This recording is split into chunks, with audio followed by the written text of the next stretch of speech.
Very much, Councillor Butuyan. Now over to the defence. Mr. Kaufman, please. Thank you, Madam President. Thank you, Your Honours. And I thank Mr. Butuyan for his intervention. But I feel that I ought to remind him that this is a court of law which decides matters on the basis of evidence, not on the basis of political demagoguery, and not on the basis of a desire to effect regime change despite the democratic will.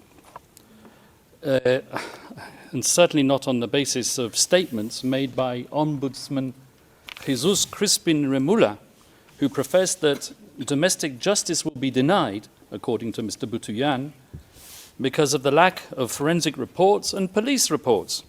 Now, I don't know which case Mr. Butuyan's metaphorical ship sailed into, but he clearly hasn't read the evidence. Whilst he was speaking, we examined the evidence, and out of that evidence, we found at least 35 reports substantiating 49 of the incidents which are mentioned in a document containing the charges. Your Honours, Rodrigo Duterte was and will always remain a unique phenomenon. His style of statesmanship was novel and unpalatable to many. His expletives and hyperbole grated, while his honesty and wild popularity irritated.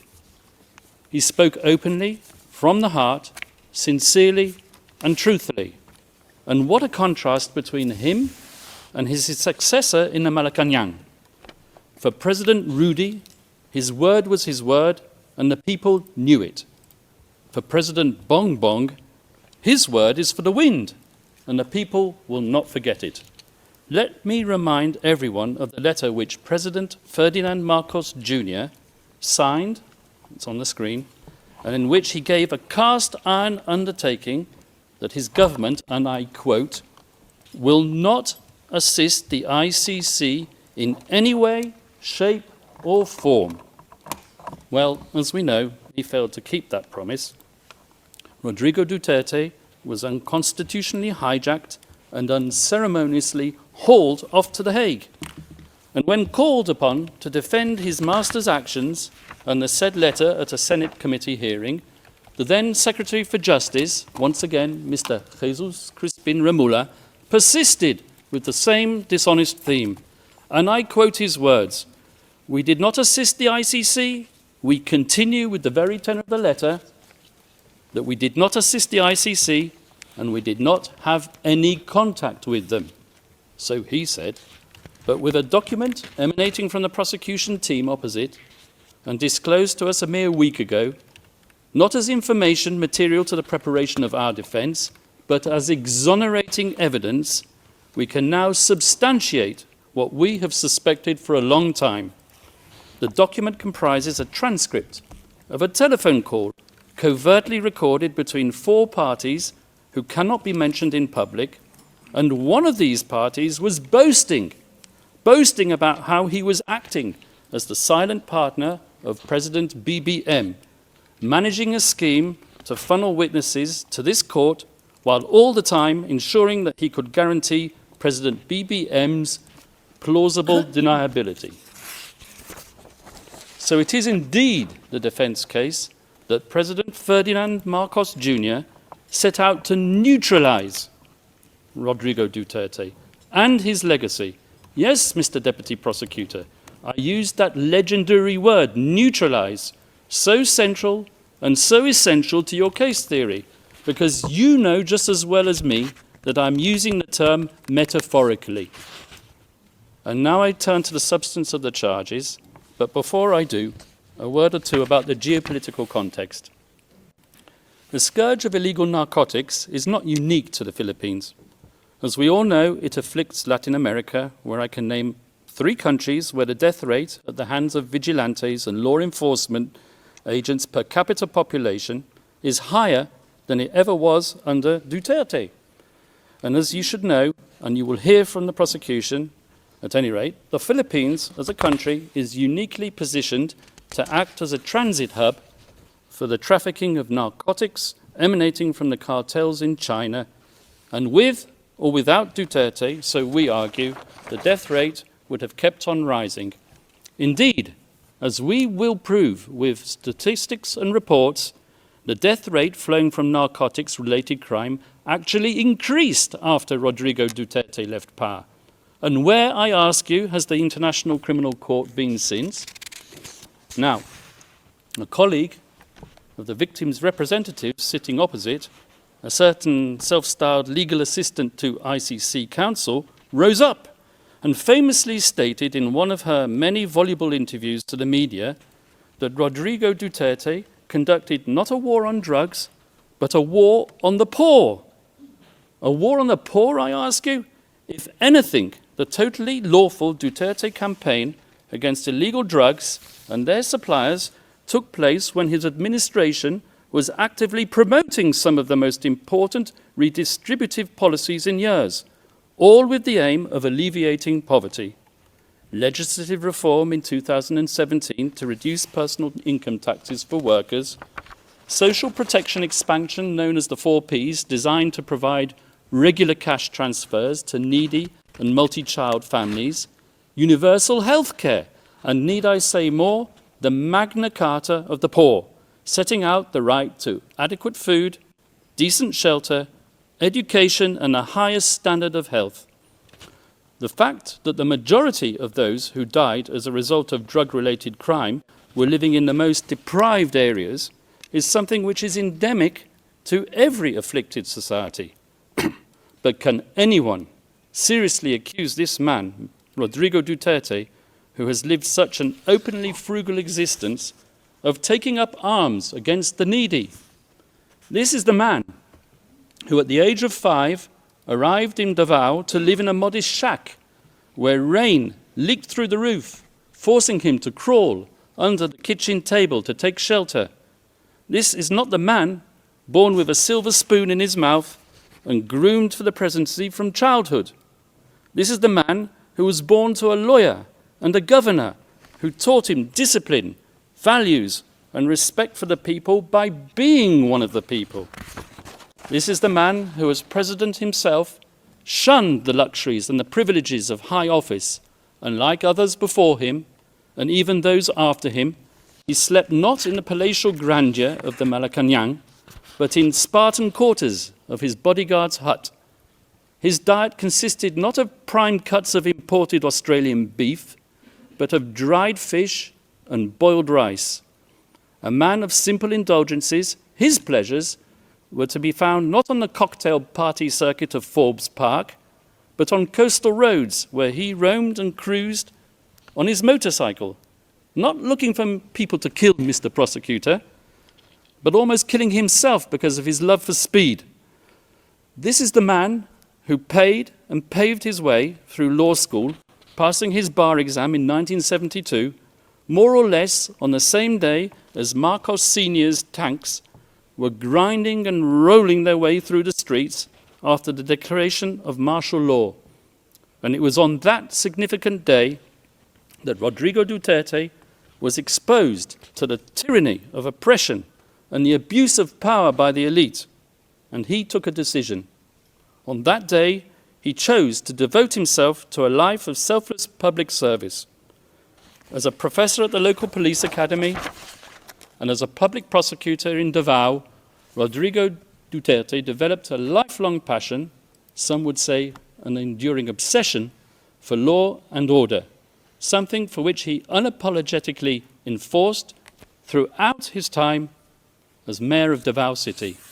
Not, as the prosecution say, through sowing murder and mayhem, but through winning the love, respect, and admiration of his fellow citizens, the very same citizens who continued to re-elect him time after time, term after term, on no less than 7 occasions over more than 2 decades.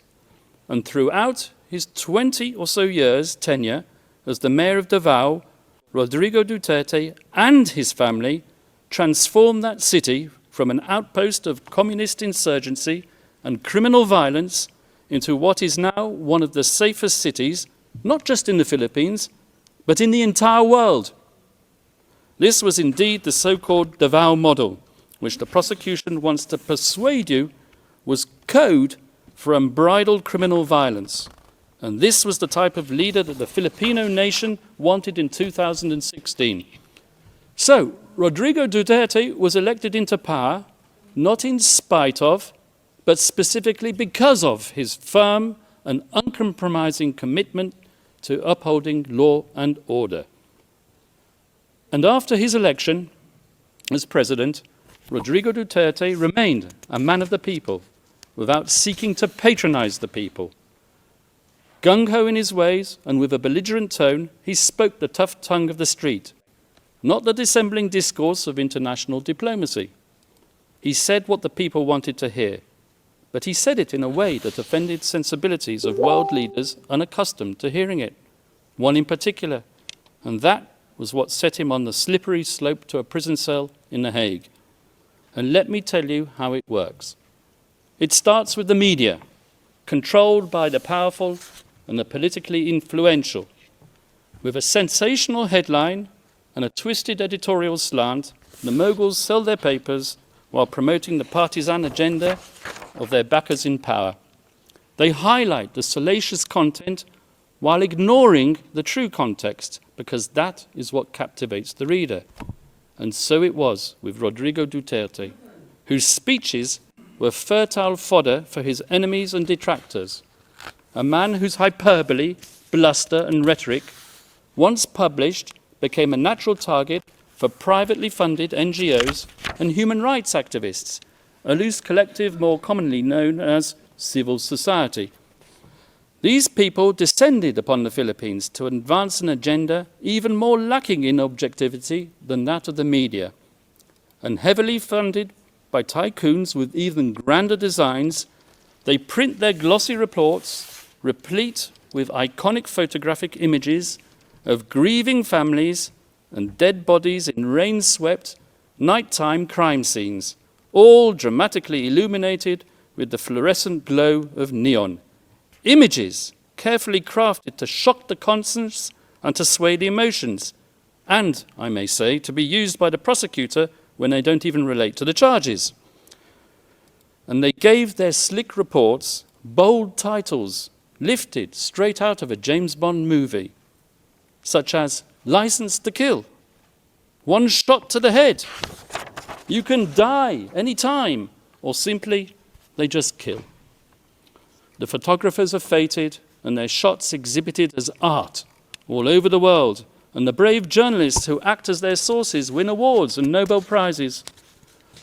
And slowly but surely, their narrative becomes the sacred, unchallengeable, and unshakable truth.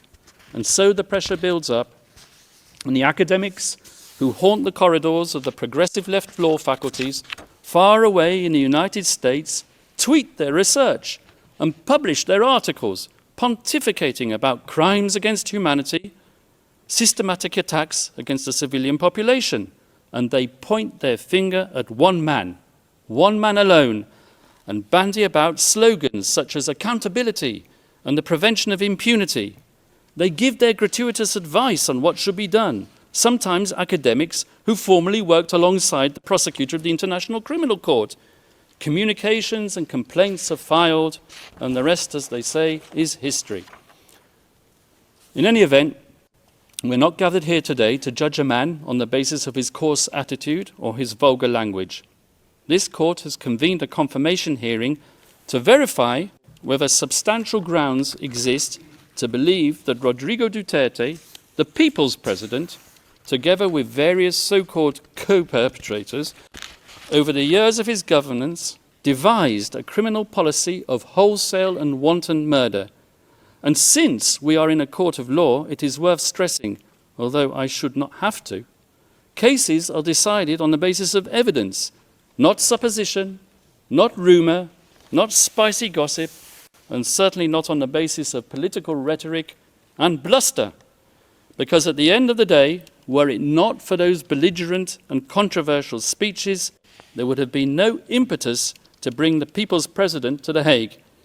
And when the prosecution's evidence is examined, I would ask you to keep an open mind and to question not just whether that evidence has been selectively presented, but whether there exists evidence which the prosecution has failed to produce.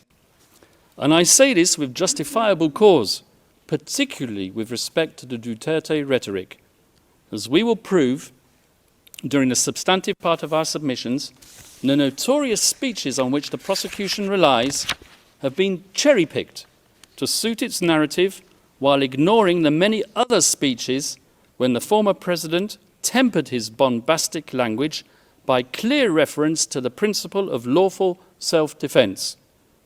We, the defense, have read as many of these speeches as we can find.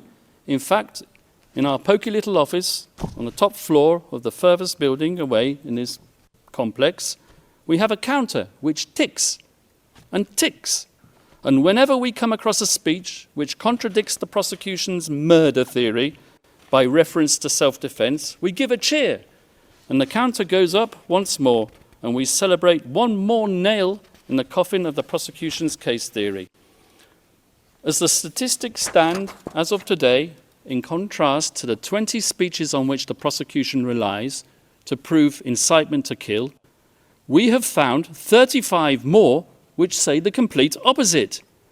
Let me give you 2 examples from the very speeches that the Deputy Prosecutor himself cited today.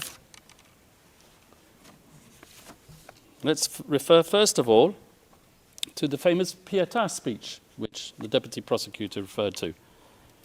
So, this is what the Deputy Prosecutor said. Those of you who are still sober, those who haven't tried illegal drugs, if you don't want to die or get hurt, don't rely on the priests, including human rights advocates. They won't be able to prevent deaths, and so it goes on. But if we look further on in the very same speech, something which maybe the Deputy Prosecutor didn't do, this is what he had to say. To our police officers and other officials, do your job, and you will have the unwavering support of the Office of the President. I will be with you all the way. Abuse your authority, and there will be hell to pay, for you will have become worse than criminality itself. Well, there you are. You have it straight in your face. Pexo, exonerating evidence within what is claimed to be the prosecution incriminating evidence. I won't take up my time by showing you the second speech, but there is one. If I have time at the end, I will show it to you. So if you add to that another 10 speeches out of the 20 speeches on which the prosecution rely in its document containing the charges, after all, we are in a court of law and we rely on evidence. And what is the evidence that's produced of these speeches? 20 of them.